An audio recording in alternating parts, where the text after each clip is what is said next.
Welcome everybody to today's CKA lab. Let me clear the screen here.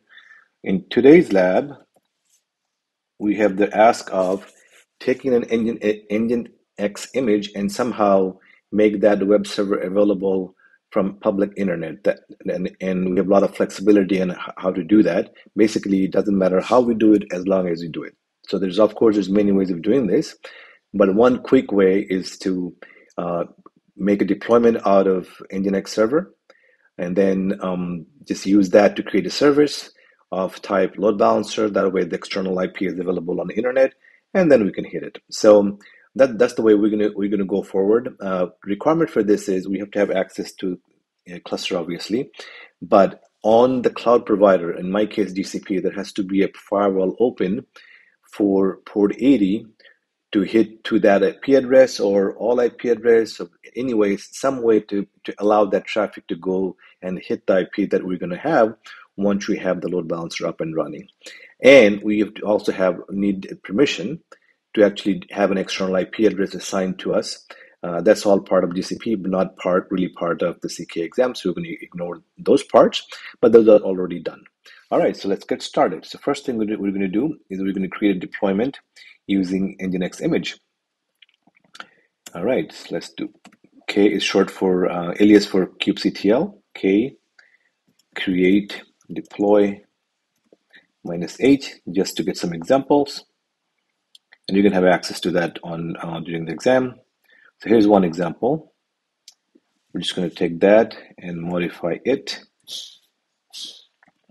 So K create, let's just call it foo, make life easy. Deployment foo from image nginx. All right, so first of all, let me make sure that I have access to GKE. Yep, I do. And now if we do k get deploy, I should see my deployment, and I see that there's one pod running already. That's good. And I should be able to see the same thing on a pod. If I do a k get pod, you see this is the pod that's running. And what you might notice is that it adds random numbers and alphanumerics to create the pod, right? And it adds to the name of the deployment, which is foo. All right, so deployment is done. So let's look at the requirement again.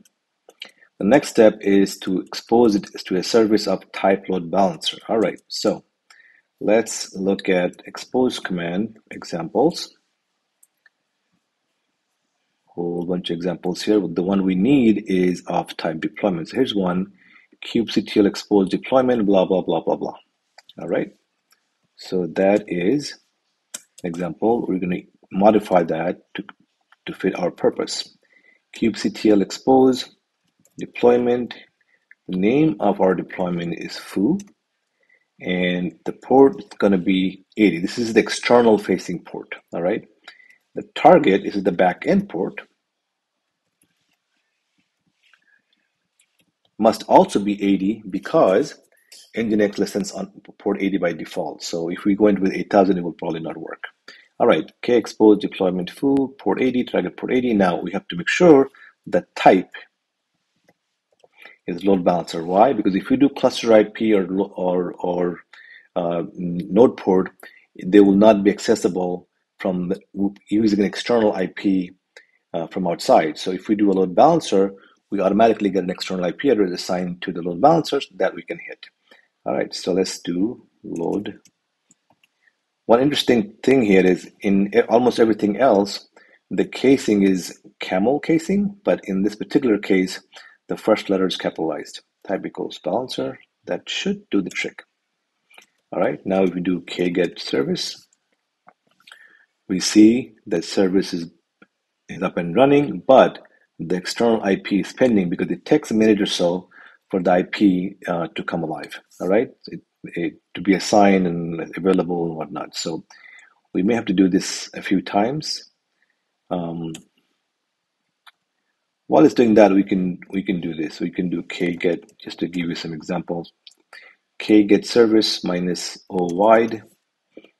So we get more details. We don't get a whole lot of details, but we get the selector. You see, it automatically creates a selector equals app equals foo. So the name foo matches the selector label on the pod. So If we do kget pod and show labels, you will see that that pod should have the same.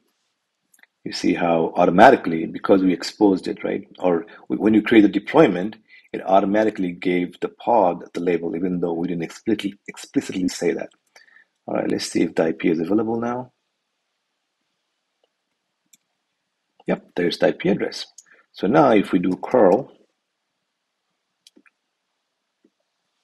HTTP, because port 80, we should be able to hit the nginx pod. And you see, when you hit that, we get welcome to nginx. So let me make sure that there's no other requirements left for the lab. Yep, there's no other requirements left. Okay, so what we did today, we created a deployment using kubectl, using nginx image. We then exposed the deployment to create the servers, but we make sure that the load balancer type was used. That automatically gave us an external IP. It took a minute for it to be provisioned, and then we could hit the IP address. When we hit the IP address, we hit the load balancer. When we hit the load balancer, it takes the traffic and it forwards it back to the deployment, which in turn forwards it back to the pod. That's how the flow works. All right, I hope you found this content useful. If you did, please like and subscribe. I would really appreciate that. I will see you in the next lab.